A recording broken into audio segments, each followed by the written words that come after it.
Deep in the jungles of the Philippines, a mystery lies buried, a secret that has captivated treasure hunters, historians, and conspiracy theorists for decades.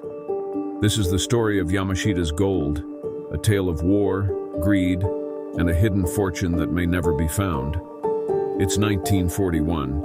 World War II is raging and the Japanese Empire is at the height of its power.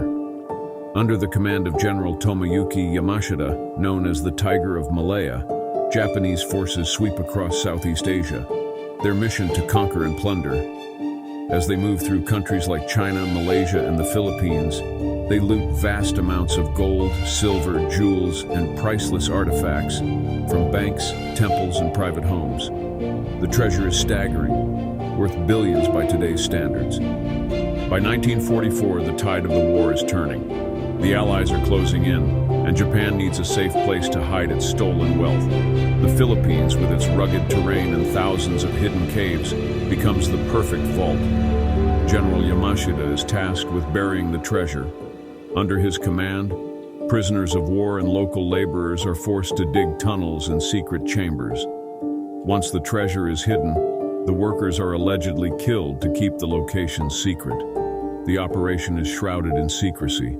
No official records are kept, but rumors persist of gold bars stacked like firewood, of ancient Buddhas encrusted with jewels, of crates filled with priceless art. And then, in 1945, the war ends. General Yamashita is captured, tried for war crimes, and executed. The secret of the treasure dies with him, but the legend lives on. For decades, treasure hunters have scoured the Philippines, searching for Yamashita's gold. Some claim to have found clues, maps, diaries, even eyewitness accounts from aging soldiers. But the jungle guards its secrets well. Over the years, there have been tantalizing hints.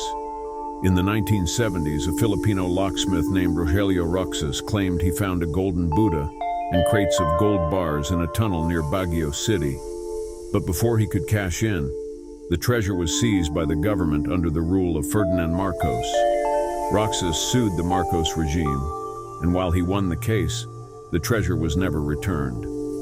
To this day, many believe the Marcos family's vast wealth is tied to Yamashita's gold. But not everyone is convinced. Skeptics argue that the story of Yamashita's gold is just that, a story, a myth born out of the chaos of war and the human desire for hidden riches. For the people living near these rumored treasure sites, the legend is part of their daily lives. Some see it as a curse, a reminder of the war and the suffering it brought. Others see it as a chance for a better life, if only they could find the gold. So, is Yamashita's gold real? Or is it just a legend, a story we tell ourselves to keep the mystery alive? The truth may never be known. But one thing is certain, the hunt will continue as long as there are those who believe in the promise of hidden treasure. In the end, perhaps the greatest treasure is not the gold itself, but the journey, the hope, the adventure, and the endless pursuit of the unknown.